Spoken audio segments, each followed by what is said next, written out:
now that we've finished the pipe and the actual body of it, we're going to now put the food in, the purpose of it. Pick up the cap. So whatever chicken food you have, you know, we can put it in there. So how do you do it?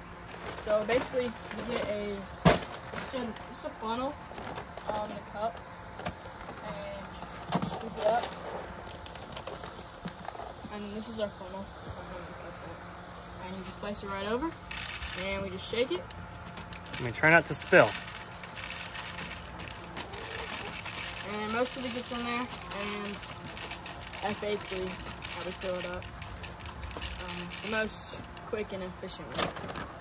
So, and it's gonna take a while to fill it all the way up. We've noticed that it tends to pop it out in the beginning. Once you get it filled up, it'll.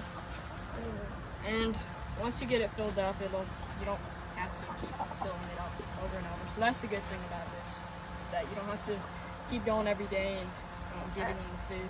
I just wake up every single morning. That's right. It makes it so we don't have to come out quite as much.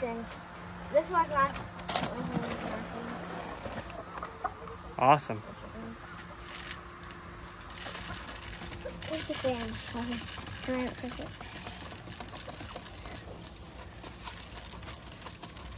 And let's see if we can get the chickens eating it. We can get it in there. They love it. Yeah. They love the setup. They're already working at it. They're already loving it. So it's great. Mission accomplished, boys. Good work. We have 3 thumbs up.